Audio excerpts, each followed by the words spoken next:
Hello friends.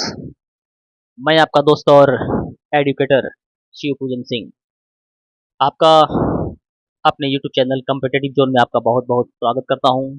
दोस्तों, जैसा कि मैं आपको बार बार ये बताता हूं कि ये रिकॉर्डेड क्लास रूम आपके लिए प्रत्येक परीक्षाओं के लिए समर्पित है, जो आपके लिए जीके जीएस और करंट अफेयर्स तथा इंग्लिश, जो कि स्टाफ सिलेक्शन कमीशंस के लिए समर्पित है।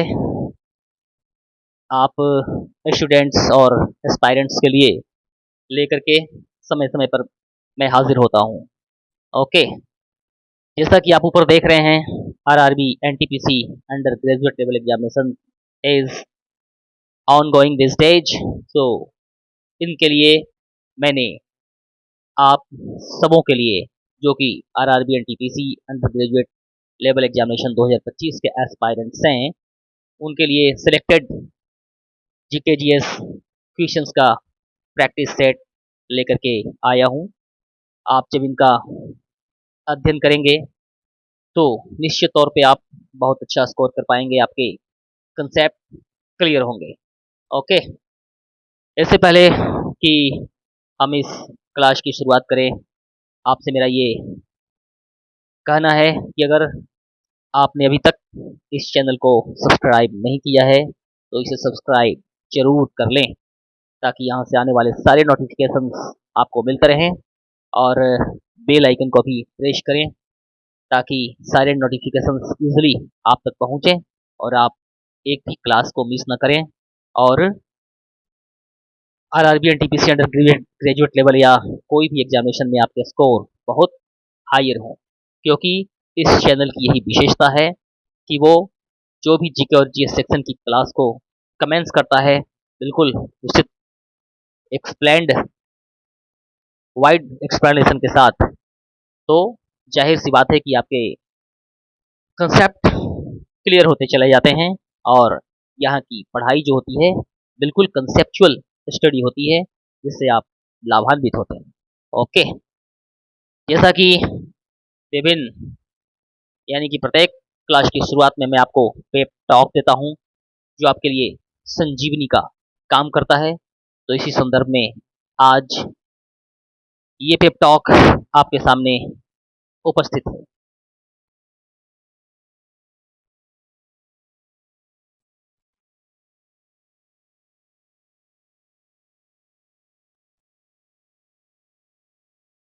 ओके, क्या देखा आपने? It always seems impossible until it is done. Okay, it always seems impossible until it is done. जब तक हम किसी काम को पूर्ण न कर लें, तब तक वो असंभव ही प्रतीत होता है।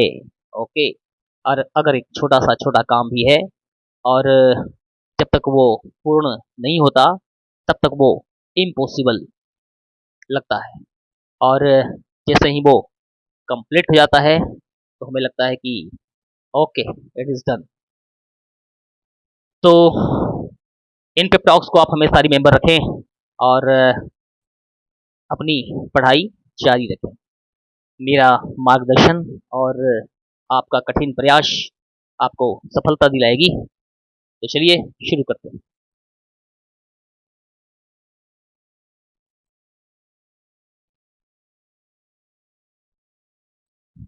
और ये रहा आपका पहला क्वेश्चन। हाल ही में भारत का कौन सा राज्य सेमी कंडक्टर नीति लागू करने वाला पहला राज्य बन गया है?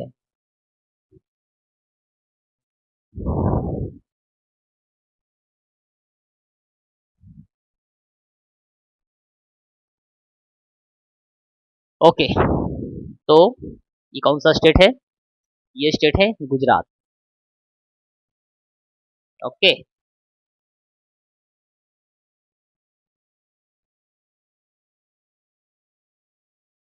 हाँ, गुजरात भारत का पहला राज्य है जिसने सेमीकंडक्टर नीति लागू की है।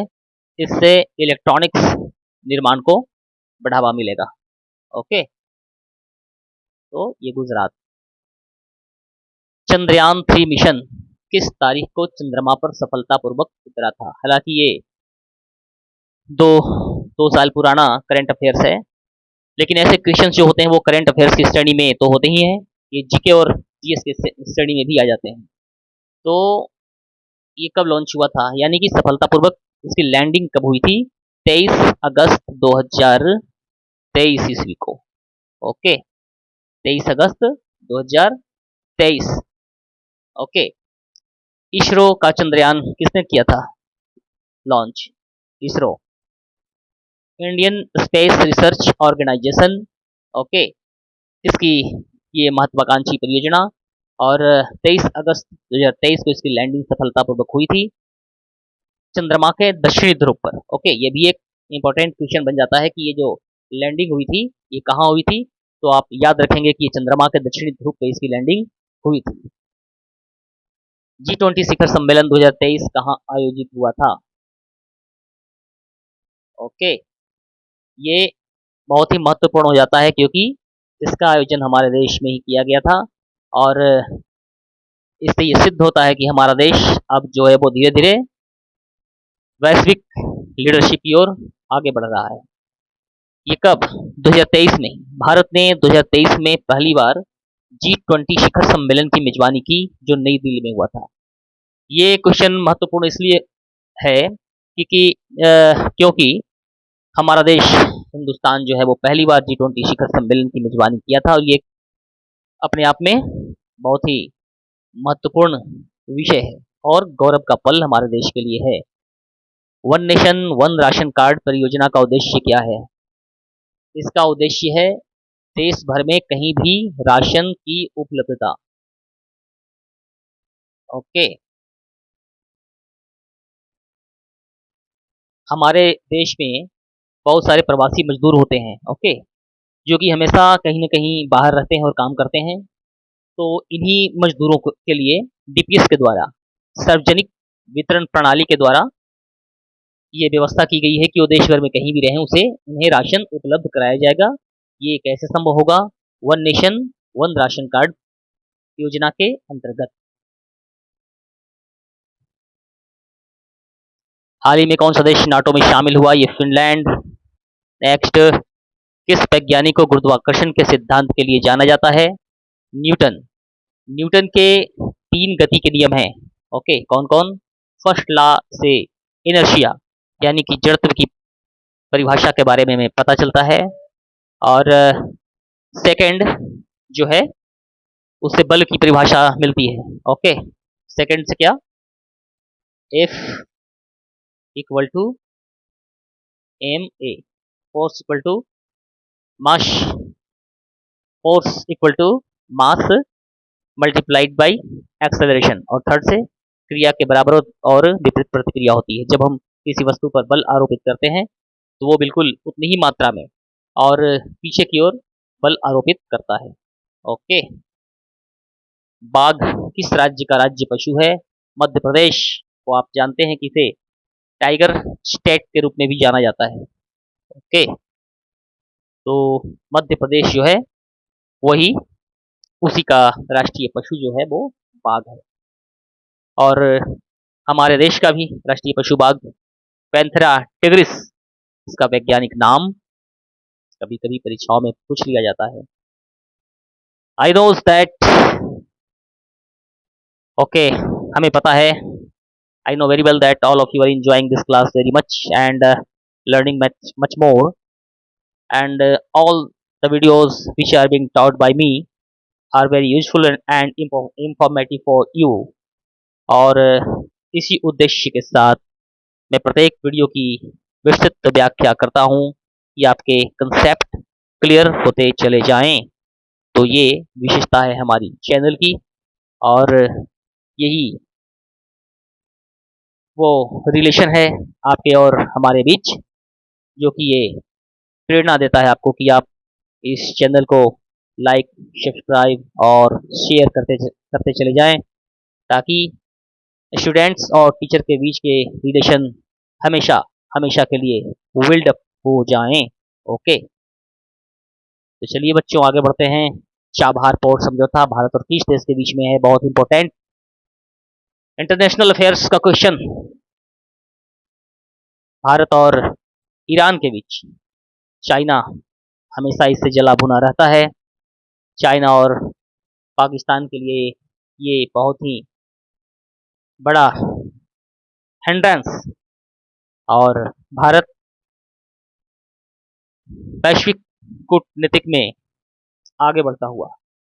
तो ये अंसर ईरान, भारत और ईरान के बीच चाबहार पोर्ट समझौता हुआ है। ओके, नेक्स्ट, यूनेस्को का मुख्यालय New York. Okay, UNESCO New York, America.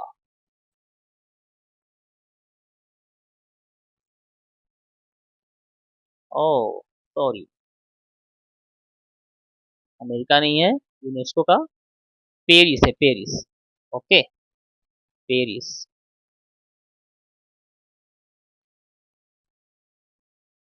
संयुक्त राष्ट्र शैक्षिक, वैज्ञानिक और सांस्कृतिक संगठन का मुख्यालय पेरिस। ओके, फ्रांस की राजधानी पेरिस यहाँ है। विश्व पर्यावरण दिवस कब मनाया जाता है? 5 जून, 8 मार्च, 22 अप्रैल, 16 सितंबर। कब मनाया जाता है? ये 5 जून। ओके, 5 जून को पर्यावरण के प्रति वैश्विक जागरूकता बढ़ाने के लिए यह दिन 5 जून को मनाया जाता है। हमने देखा कि लॉकडाउन के दरमियान जब सारी गाड़ियां बंद थी, कल कारखाने बंद थे, कार्बन डाइऑक्साइड का एमिशन कम हो रहा था, तो उस समय बड़ा ही खूबसूरत माहौल चारों तरफ था, यानी कि वातावरण बड़े ही अपने उच्चतम सूचकांक, यानी कि उसके जो सूचकांक बनाए गए हैं, पर्यावरण के इंडेक्स जो हैं, उनको वो फॉलो कर रहा था। इससे ये पता चलता है कि हम मानव जो हैं वातावरण को हमेशा टच पास कर रहे हैं, अतिक्रमण कर रहे हैं, इंक्रोचमेंट कर रहे हैं उन वातावरण का।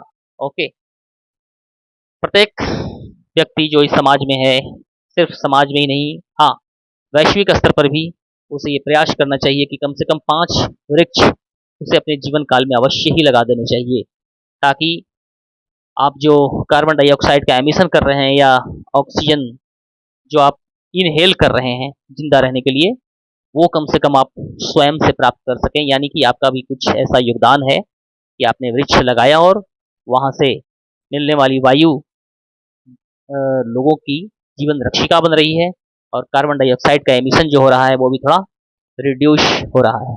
तो इन चीज़ों पर भी हमें ध्यान रखना चाहिए। हम डेवलपमेंट की तरफ तो बढ़ रहे हैं, लेकिन प्रकृति से दूर जाते हुए और वृक्षारोपण से भी दूर जा रहे हैं।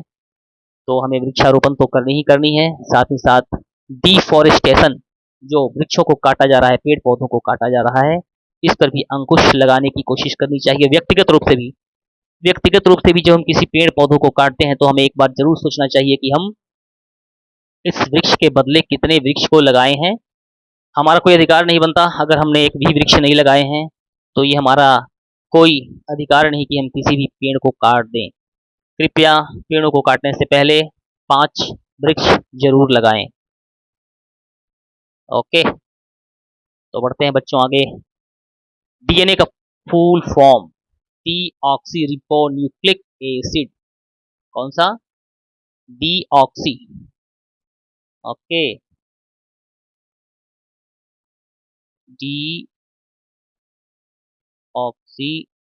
री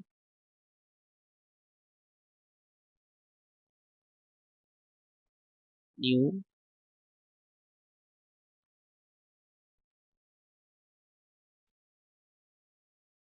okay, deoxyribo nucleic acid, DNA.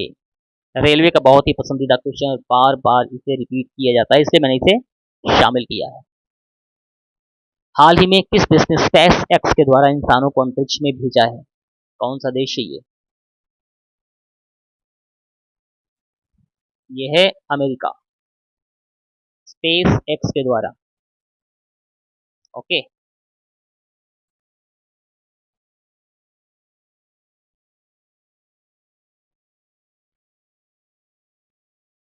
इंसानों को अंतरिक्ष में भेजा है, ये है अमेरिका।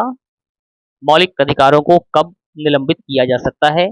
युद्ध या आपातकाल के समय। युद्ध या आपातकाल का समय जब होता है तो उस समय मौलिक अधिकारों को निलंबित किया जा सकता है। ओके। भारत का पहला डिजिटल जनगणना किस वर्ष प्रस्तावित है? 21, 24, 26, 25। कब? ये 20 नंबर क्वेश्चन।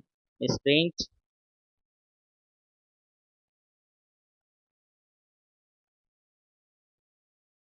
ये है 2025। 2025 में भारत का पहला डिजिटल जनगणना प्रस्तावित है और इसी वर्ष इसका कमेंसमेंट भी होना है। ओके। गंगोत्री ग्लेशियर किस नदी का उद्गम स्थल है? ये गंगा नदी का उद्गम स्थल गंगोत्री ग्लेशियर।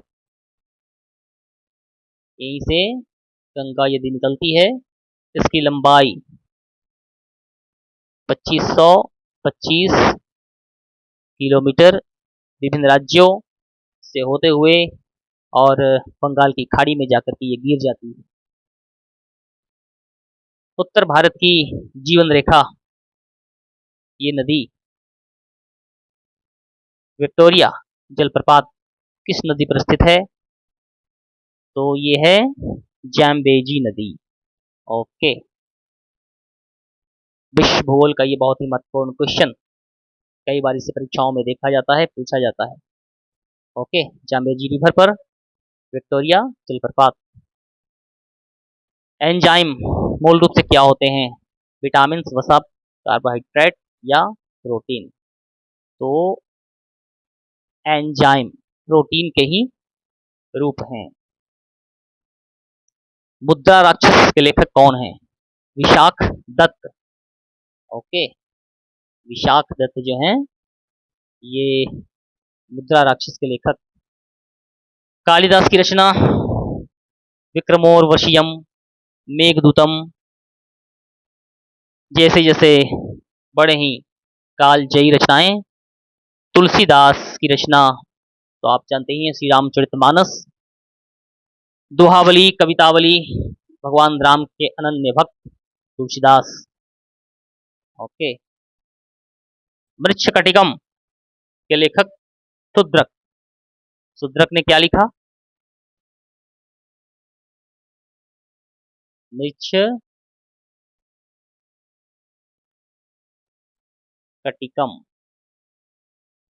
इसका मतलब होता है, मृच्छकटिकम का मतलब होता है माटी का खिलौना, गाड़ी। ओके। इसे लिखा है शुद्रक ने और विशाख दत्त ने लिखा मुद्रा राक्षस। ओके। लिंगराज का मंदिर किस स्थान पर? भुवनेश्वर।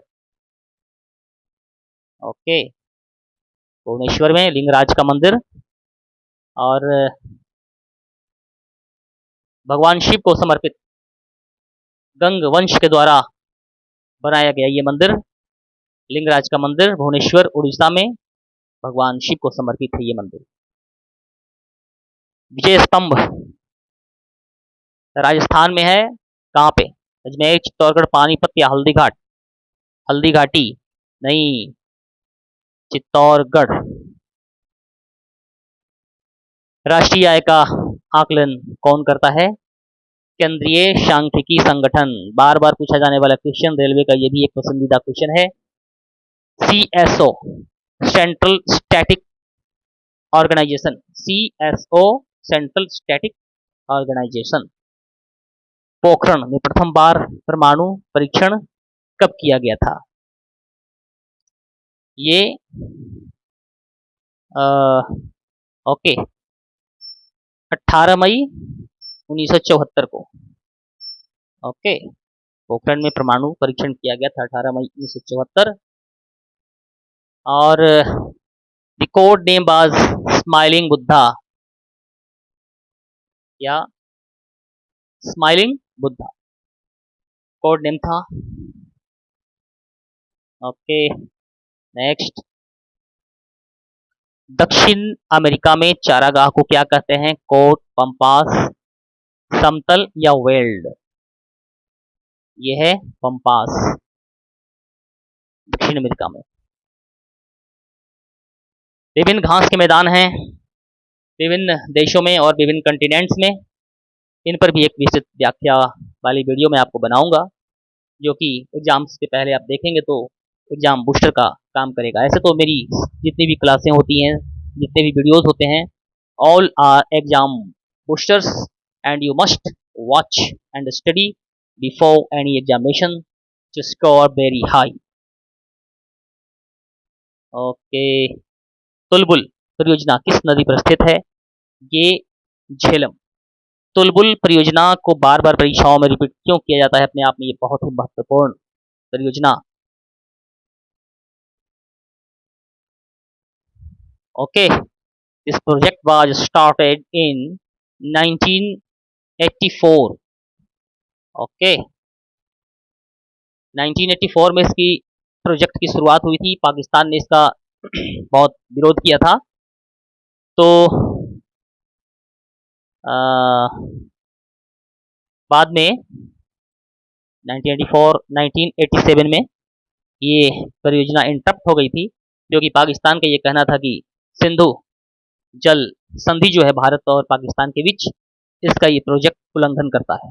ओके, तो इसलिए भारत और पाकिस्तान के बीच का मैटर है तो बहुत ही महत्वपूर्ण मैटर बन जाता है। परीक्षाओं में बार बार इसका रिपीटेशन किया जाता है, क्योंकि भारत के लोग पाकिस्तान के कन्फ्लिक्ट के साथ थोड़ा ज़्यादा इंटरेस्ट लेते हैं। ओके, क्योंकि हमारा चिर परिचित पाकिस्तान प्रतिद्वंदी है और भारतीय हमेशा ये चाहते हैं कि पाकिस्तान हर मामले में भारत से डिफीट हो, चाहे वो क्रिकेट का मैदान हो या आंतरिक मामले या ट्रेड हो या फिर युद्ध जैसा माहौल, आतंकवाद जैसी वैश्विक इलनेस हो।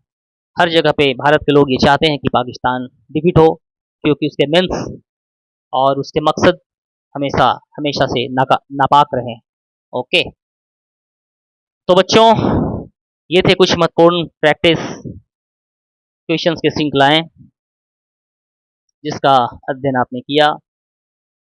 बड़े ही महत्वपूर्ण क्वेश्चंस के सेट में आपके लिए प्रतिदिन लेकर के आता हूँ। आरआरबी एनटीपीसी एग्जामिनेशन सभी गोइंग है, इनके लिए आप परीक्षाओं में जाने के पहले इसे जरूर देखेंगे।